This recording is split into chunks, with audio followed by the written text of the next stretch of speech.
You pick up your phone. You tell yourself, it's just for a second. 20 minutes later, you're still there, thumb moving, eyes glazed, and you couldn't tell anyone what you actually saw. That's strange. You didn't decide to stay. So what did? The easy answer is that apps are designed to be addictive. That's true. But it's not the real answer.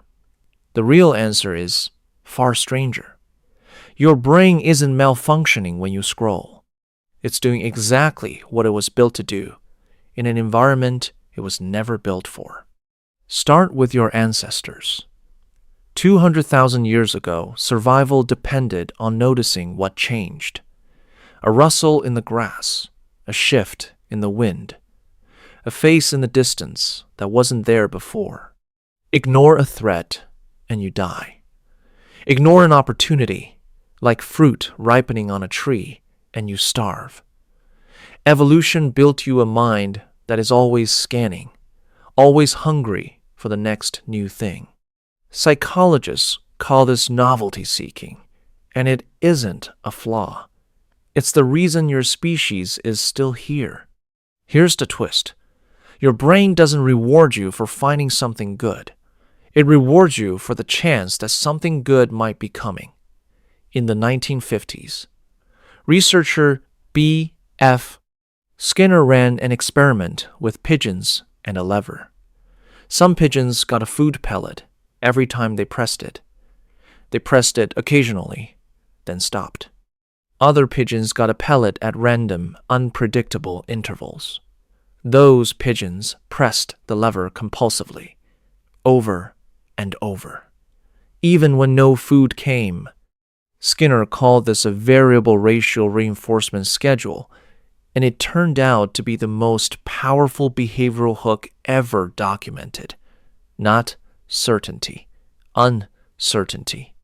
Now think about your phone. Every scroll is a lever pull. Most of the time, nothing special happens. But every so often, something lands. A video that makes you laugh out loud. A message from someone you've been thinking about. You never know which pull will be the one, so you keep pulling. Your brain treats this like foraging. There's a term for it in behavioral ecology, patch foraging. Imagine one of your ancestors picking berries from a bush. The bush gives fewer berries the longer she stays. At some point, her brain calculates that the next bush might be better. She moves on, without ever consciously deciding it. Researcher Angela Yu at UC San Diego has studied how this same mental math, built for foraging in forests, now runs quietly every time you swipe away from one video to the next. You're not choosing content. You're foraging for it. But there's something older than foraging at work here. It's social. For most of human history, you lived in a group of maybe 50 to 150 people. Anthropologist Robin Dunbar found this number, now known as Dunbar's number, seems to be the natural ceiling on how many relationships a human brain can meaningfully track. Inside that group, knowing what everyone else was doing wasn't gossip. It was survival information.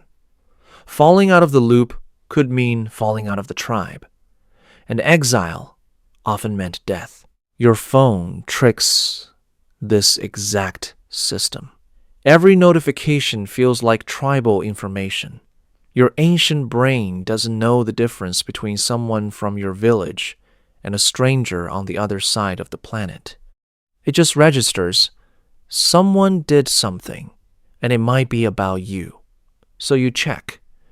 Not because you're weak-willed, because for 200,000 years, checking kept you alive. Then there's dopamine, the most misunderstood chemical in your brain. You probably think of it as the pleasure chemical. It isn't.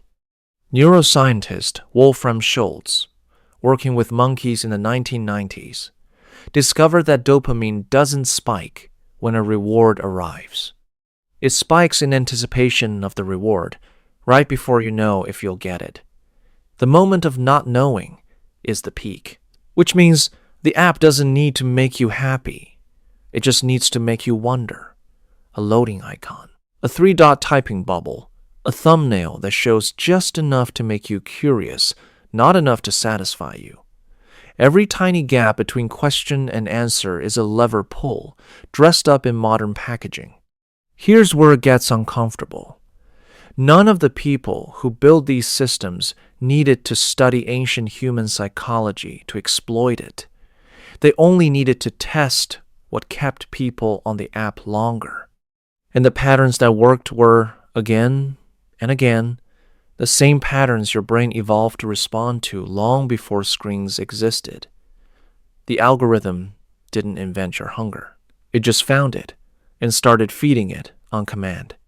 So why does it feel bad afterward? Because foraging in the ancestral world had a natural end. The bush ran out of berries. Your body got tired and told you to stop. Digital foraging has no bottom. There is no last berry. The feed refreshes forever, which means the part of your brain that expects an ending never gets one. You're not full. You're just interrupted. This is the modern mirror. You are not weak. You are not broken. You are a Pleistocene brain, wired for a world of scarce information and small tribes, dropped into an environment of infinite information and 8 billion strangers. The mismatch isn't your fault, but understanding it gives you something your ancestors never needed, and you desperately do. The ability to notice the lever before you pull it. Point that ancient scanning instinct somewhere real, a walk outside, a real conversation, and it softens on its own, not because you fought it, but because you finally fed it something it recognizes. So the next time you pick up your phone and tell yourself it's just for a second, remember what's actually happening underneath. It isn't a second. It's 200,000 years of survival instinct, reaching for a berry that was never really there.